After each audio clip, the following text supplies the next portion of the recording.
All right, how is everybody today? I am doing super well, so I just wanted to check in with you, see how that last video was for you.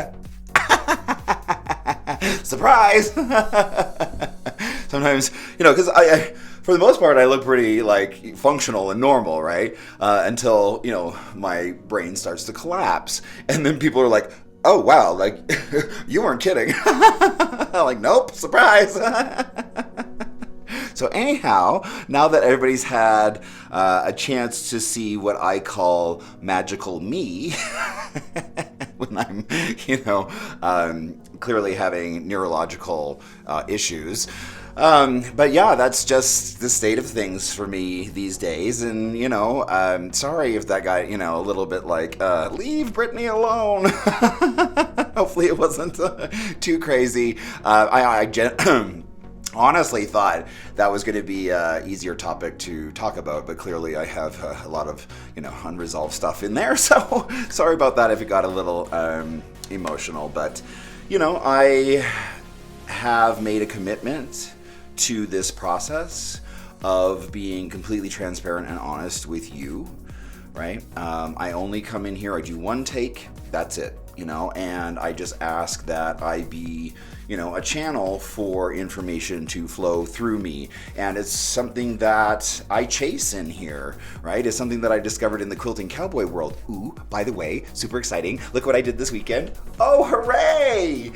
It's actually done. I really love it quite a bit. It's my Stetson cross pattern with only 9 blocks though. Usually I do 12, but in my 50s, it's like, I don't need to be doing big projects. Anyhow, so this is available. I'll have this one for sale on my Etsy shop here shortly. But it's been a fun project, and I hope that you like it. It uses some of my fabrics from my first fabric line, pottery. Anyhow, what was I saying? That my process for coming in here and doing this is, a commitment to being honest, transparent, and real. Right? So it's one take, whatever, I'm supposed to say in here is what I say, right? And that's what you get. And so it's not always perfect, but it is always honest, right? And so that's what came up for me when I was talking about that. So I hope that nobody was scarred. Y'all are like watching like, oh my God, what is going on now with this queen? So, I know, right? Like, it just seems like I'm only one person, and yet there just always seems to be like so much going on with me. It's like unfair, right? Like, can other people have some of these issues and stuff? No, just me, just gonna dump it on. But joking aside, I'm actually truly honest for all the stuff in my life, right? Because I just kind of feel like my life has always kind of been big, right? And, that's, the highs are really high and the lows are really low. And that's just kind of the vibration of my life a lot of the times. And for that, I am truly grateful because I have had an opportunity to experience like some amazing things in my life. Let me tell you the story just really quick aside.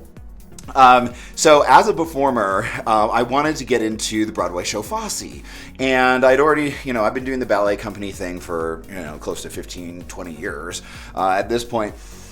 But I knew Anne Reinking, right, Bob Fosse's former wife, was still teaching in Orlando. And so I went and auditioned for her in New York, and I didn't get the gig. But I'm like, I'm not going to let that stop me because I'm just going to get myself in front of Anne Reinking, right? And so, who just recently passed. Oh, it was so sad. Anyways, we bless and hold and for all that she brought to this world, right? And to the magic that she was. So when I found out that she was teaching in Tampa, I went and kind of like, pulled up next and I'm like, hey, do you need like, a ballet teacher or, someone on site during your usual, courses to kind of step up and be like a teacher assistant? And they were like, oh, guess, yeah, sure, come along. And so I started doing that. And at the end of, it was a 6 weeks course that she was teaching in Orlando.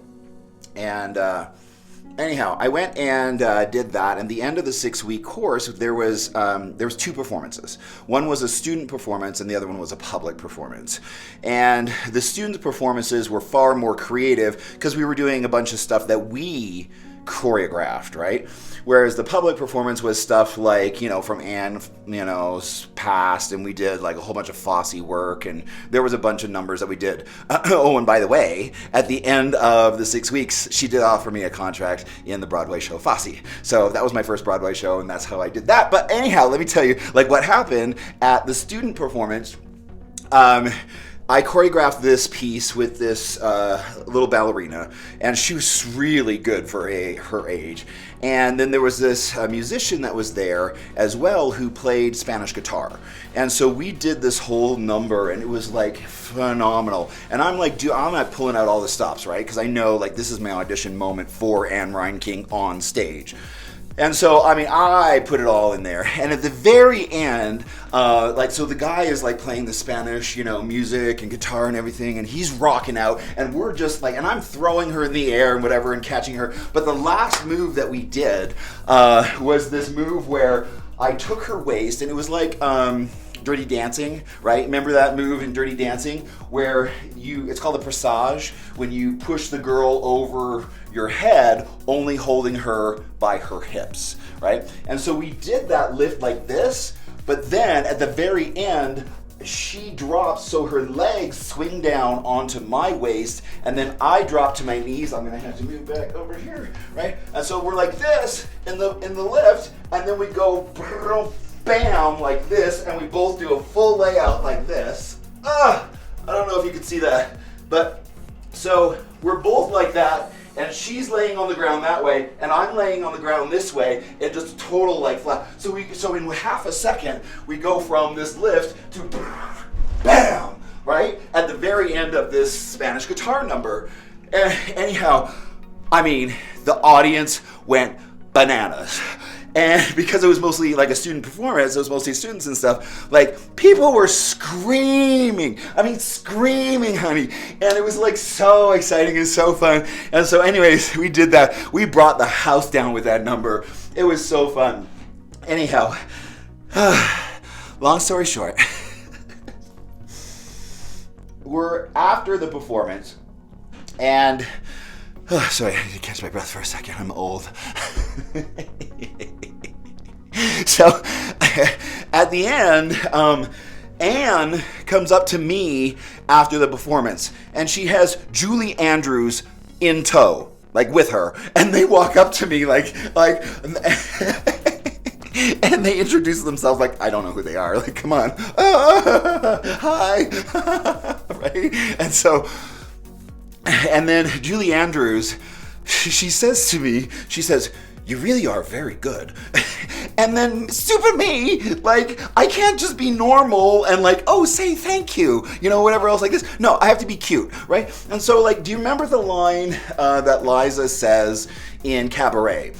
When she gets told that, right? Because she does the whole performance for Cabaret, and then someone comes backstage and says, you really are very good, which is exactly what Julie Andrews said to me. It was like the perfect setup, right? And then Liza goes, yes, I know, isn't it fabulous? So that's what I say to Julie Andrews. So Anne Reinking and Julie Andrews are standing there like, oh, well, okay. And I'm like, no, like it's from Cabaret, like funny. Surely they understood the reference, but I was expecting it to be far more of a, funny, hit than it was. They were kind of like, okay, yeah, bye. I was like, oh my God. I just can't do anything normal. So anyways, that was, way off track, sorry. But like, I've had these moments in my life like that I just always remember and cherish, and were so, epic, as a performer in my former days, when I used to be somebody. Not just some fool out in the middle of nowhere making quilts and talking into their phone every day. Anyhow, Sorry for the aside. The topic. I'm sure there's a topic here somewhere. What are we doing today? Oh yeah. This is one of my favorite exercises, and I wanted to introduce it to you just because it came on the heels of my dystonia conversation, right? And I really meant what I said in the video, that, you know, there's stuff there for me, right? Good stuff, learning stuff, human stuff, right? Spirit stuff, right? Beyond the body stuff. Body stuff, it's going to come and go, right? But if we remain in curiosity, when something new arrives in our life and shows up and we're like, want to have a reaction to it because we have a preconceived idea of what this is bringing into our life, right? For me, I have found the gems in dystonia by doing one thing: remaining in curiosity. What is this? What is dystonia? What is it bringing to me? What are the layers and the gifts here that I can find without judgment? And for me to stay out of judgment, I move to curiosity, right? And part of that, the exercise I use the most in terms of remaining in curiosity, is asking myself one question. And this is not an exercise I invented myself, full disclosure. This is something that I learned from a real estate coach, Bill Pipes, when I was coaching with other people before I became a coach myself, right? And so Bill Pipes told us about this exercise that he and his wife would do when everything's got really crappy, right? If their car broke down or whatever, blah, blah, blah, they would ask themselves one question: why is this perfect? So I ask myself, why is dystonia perfect? And I keep answering that question over and over and over again. Let me tell you why dystonia is perfect. Dystonia has brought me more than it has taken away, especially in terms of my relationship with my husband. Oh my gosh. The space that dystonia has created between me and John could not be replicated. And I'm so grateful for the exercise. Because when I can't feed myself or get dressed, John is there. And the humility and humanity and grace that I have learned by needing somebody to feed me on occasion, to dress me, to take care of me, I wouldn't trade for anything. Because it's in the letting go, right, of your abilities and allowing yourself to be different and making peace with that difference. It was really hard for me to, it would have been impossible for me to post that video several years ago because I was ashamed of what I looked like when I was having neurological issues. I was embarrassed over magical me, right? And I've had to make peace with magical me. Because magical me isn't bad, right? It's just a different version of this, right? And my husband, he has taught me so much in allowing me and giving me permission to make peace with that, right? And he has taught me that when we have to change plans last minute because I physically am incapable, that's not a failing. That's not a personal or moral failing on my behalf. I haven't failed. And I needed him to teach me that, right? I needed that caring, uplifting voice to say that the change of plans, right, doesn't have to be the end of the day or the end of the party, right? We're just going to do something different. And it can be just as fun, but you have to allow for some grace there in order to switch gears, right? And have your plans for the day be turned into something else without taking it personally. To learn how to just roll with it. It is what it is, right?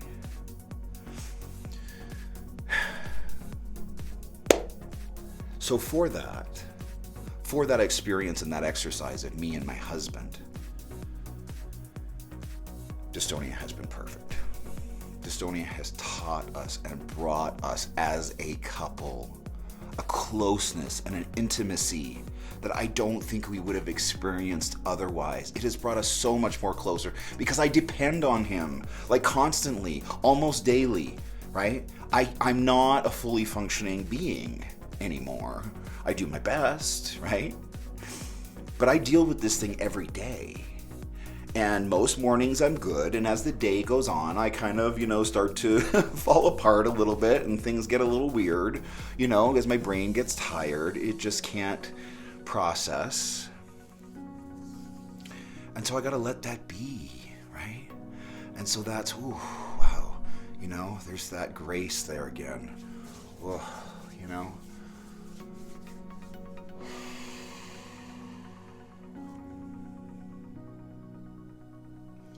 It's allowing to be what is, and not needing it to be different. And it's in the exercise of understanding why is this perfect that gives me a stopgap between my reaction and what is. Because until we discover that there's a stopgap between me and my reactions, I'm just a set of default reactions to any given, moment. Predictably. I don't want to be that predictable. Like when you do this to Dale, he does this. Where are your options? Your options are found in the stopgap between you and your reactions, right? So if something is coming into your life, really negative, and you can stop and go, okay, I'm not going to choose to react, but I am going to stay in curiosity for this moment. Why is this perfect? Why is the fact that our car just broke down perfect? Why is the fact that we can't, afford this perfect? Right? Why is it perfect? Again, pushing yourself into curiosity pulls yourself out of judgment. You can have one or the other. The judgment will be quick, it'll be reactive, explosive, whatever. But if you can find the stopgap of, why is this perfect? What is this? Let me learn more. Let me learn more about this before I elect to take a position on what this is. I'm just going to find out more. I'm just going to remain in curiosity, right? It's the fastest way to pull yourself out of judgment. Just remain curious. What is it? Because I bet you there's good stuff there too, right? If you had first told me all the benefits that my life would receive from dystonia when I first started having, physical issues, I'm not sure I would have believed you, but I do now because I've lived it and I've chased it. I've chased all the bounty and beautiful things that dystonia has brought to me. And again, it's mostly in my relationship with my husband because we're so close. We're so close. And he never complains. And he never makes me feel less than or weird about anything. Because things get real. Real human, real fast. When things start to go south for me sometimes. When he has to help me get to the bathroom, right? And what it's taught me in terms of being cared for, right? Because I think I was too egoically based previously to be okay with being in that level of need for care. It was tough in the beginning to be that vulnerable. to allow myself to be taken care of, and to be held, and to be dressed, and to be fed.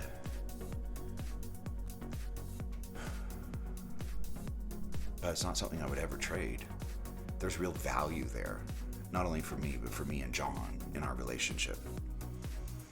And I think that's why, having had that experience, that I get so insane when people marginalize my relationship with John, when they marginalize my marriage, when they go and join groups that say, oh yeah, those people, yeah, that's no good.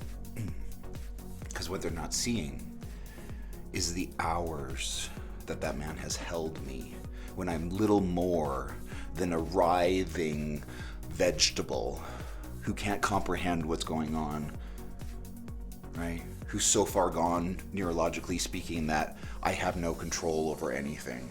I mean, nothing. And my husband just gets behind me and just holds me, right? Sometimes for hours, until I can come back. But they don't see that. They just see two men in a relationship and all they think about is sex. They can't get past it. That's why my brother couldn't bring his kids to our wedding. Because all they see is the sex part, right? They don't see the love, the intimacy, the care. They don't see it. I wish they could. I wish they could understand how beautiful our relationship is and how precious it is to both of us, right? To both of us, that we have found this level of trust and love in a marriage. But there's nothing I can do about that, right? Well, yes and no. Because you can't have control over other people's reactions. But again, you don't live in the center of other people's reactions, or hopefully you don't. Stick around, we'll fix that. Right? Because you can't control anything that happens outside of your skull.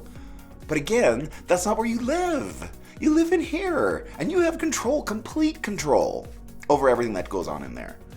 Right? From your reactions to remaining curiosity. That's a game changer.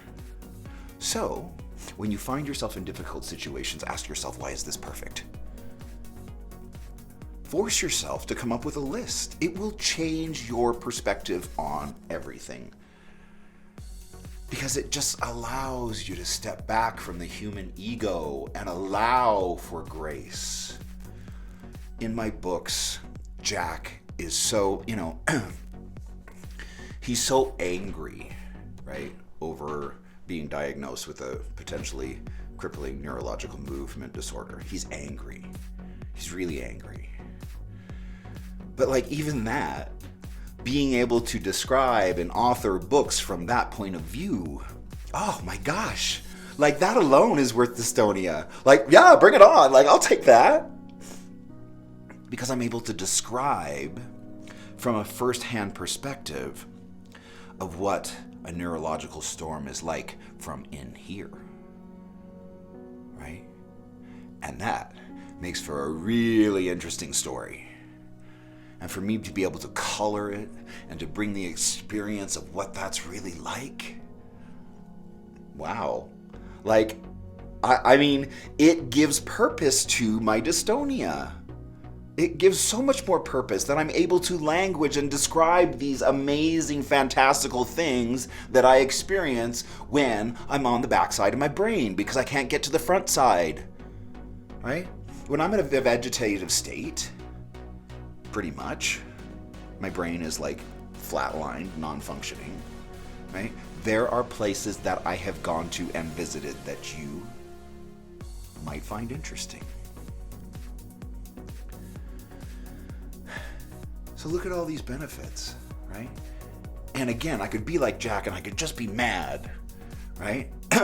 But as Jack evolves through the 3 books, we see him discover the ability to remain in curiosity when confronted with horrific events. Where can we do this in our own lives? Because right now, I mean, the world is just nuts, right? And for anyone who's as sensitive to the vibration of the planet as I am, and who feels affected by that, who feels the effect for days when something like a mass shooting happens or, war breaks out. Like, I feel that in my soul. And I'm bothered, and I'm disturbed, and I'm upset by the lack of grace and humanity that our fellow humans have for one another. It is horrifying. It is horrifying. But why is this perfect? Why is the state of the world right now perfect? Well, let's look at the struggle, right? The conflict between, and let's just call it what I am observing, which is the old way, the strong man, and the war, right? And the take. Give me that. That's mine. Right? That kind of energy is fading out. The divine feminine is rising up. In my shamanism, I personally have decided to dedicate my heart and my spirit to the divine feminine. And for me in shamanism, that's represented by the white wolf. That's my core value. I live my life in service to the divine feminine or love. So why is this perfect? Why is the last gasp of the strong man, as we've seen in both America and now Russia? Why is this perfect? Oh, it's uncomfortable as all get out, for sure. Right? But why is it perfect? Because it needs to die. It needs to end. It needs to be called out, and they need to try one more time, because now they're being seen as more ridiculous than ever, more punitive than ever. I mean, everyone's like, I'm sorry, what? You're just gonna attack another country because why? You feel entitled to go and grab their land? To kill their people? It's so ridiculous, right? It wouldn't have been so ridiculous 50 years ago when we were in the era of the strong man. But we're not. That divine feminine and the power found there is rising up. I mean, come on, you can't even go back and watch the freaking Golden Girls without there being a very real check in terms of how we have evolved as a community, as a country, and our attitudes towards certain things have evolved. There's so many times I'm watching the Golden Girls. Yes, I watch almost every day. It just makes me happy. It's just one of those times. It takes me back to like when I was a teenager and like, in the 80s and stuff like this. Anyhow, you can't watch that show without seeing that, there are real times where I'm like, oh wow, they are really like fat shaming, they are slut shaming, they are doing all these things that as a society we no longer see as acceptable. But they still did that back then. So it calls out how we have evolved as a society since the 80s and early 90s when that show was filmed. Right? I mean, then take it back like 100 years to like, say, Gone with the Wind, and you watch that abortion, that love affair with, white supremacy. Let's call a thing. And I'm like horrified. But again, when it like won, I guess it wasn't 100 years ago even. It was done in the 50s or whatever. Anyhow, I don't remember exactly when it came out. But you can't watch that film without even being even more horrified at what they thought was okay back then. And it's no longer okay now. That's why, the Bible just seems so, out of sorts to me. I'm like, really? You're just going to cut off that girl's hand, huh? Just like that. That's your suggestion. You're just going to cut off her hand for trying to help her husband. Okay. And so there's been an evolution, and some of the world still has yet to catch up. But the rest of the world is still evolving, and we're still pushing, and we're still bringing in the love. which of course then calls out their bigotry and hate even more clearly, right? And the whole world's like, I'm sorry, you're just going to go and invade another country because what? It's Tuesday? Like, leave people alone, right? There's just no need to go and kill people. It's so crazy to me. So it calls out, why is this perfect? Because it shows the evolution of where we're going. It shows the last gasp of the, old punitive ways that are based on good and bad and right and wrong. And we're moving towards, is this action loving? That'll be a game changer. And these old straight white men who think that they have all the power, there's only one position that's more powerful than president, and that's the voter. We need to start doing better. We need to really start doing better. And it is shocking to me that people cannot see that our former president is not a good guy. Like, I'm sorry, but if you get caught saying certain things, right, disparaging women or bragging about being able to sexually assault women, you're not a good person. This is not someone who should be holding public office. He's a bully. It's shocking to me the way that he talks to reporters and again, when the Christians are on that side, the side of the strong man and the punitive, judgment against their fellow humans, well, that calls out who they are. So why is that perfect? People are just showing you who they are, what they believe in. It is shocking to me that people in this day and age can't tell that someone who speaks like that is a bad person. But maybe that's what they applaud as good. Not loving, but good. I don't see it as good. But hey, we can only do what we can do. So we keep to ourselves and we construct our world a little, shuttle bus of love, right? And you have control over that and your world and what you allow in, especially onto your island of safety. And that's where we're going, right? To create a little container of love for yourself and your life so that you are protected, but not only protected, that you're weaponized. I know it's so crazy to think about weaponizing empathy, right? But we have, as empaths, real tools at our disposal to call this stuff out. That doesn't have to get into the ego. That doesn't have to get into the ick. That can still be of love and clean of the ego. That can still come from the heart center, but that is still nobody's doormat. That's what we're going to be doing here. And let me tell you, I am so excited to be bringing some of these things to you because it's time that some of us step up just a little bit more. And not in a hateful way, just simply clarify. Clarifying something doesn't have to be of the ego. It can be from love. You can clarify something from love, right? So we're going to be working on that. Not today, but eventually, and I'm really excited about it. So that's it, right?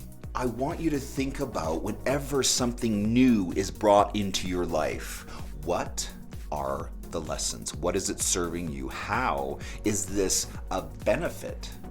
And sometimes you got to really look, right? Especially given the state of the world. But it's there if you chase it down and you search for it. Because it's really easy to be mad and angry why these things are coming to me and happening to me. But it doesn't have to be that way. Again, we live in here. We're in control of everything that happens in here. And so, when something new arrives, look at it without judgment, but with curiosity. Just check it out, right? I have found that has been a great teacher for me, right? And we'll talk about it more as we go on, especially, I'm so excited for you guys to get the book. I got the cover artwork for my first book yesterday. I actually cried. I did. It was so beautiful. Oh my gosh. I can't share it with you just yet, but again, it's exciting to see things come forward. And when you read this book, you really see Jack go through the process of his whole life, like quote unquote, falling apart, and how he deals with that, right? And where he discovers remaining in curiosity when something new, no matter how terrible it looks on its face, he's able to learn how to lean into curiosity for his own benefit. And that's what we're doing here, taking care of ourselves. Right?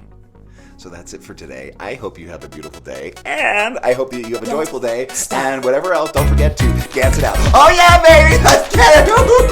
I will talk to you soon. Bye.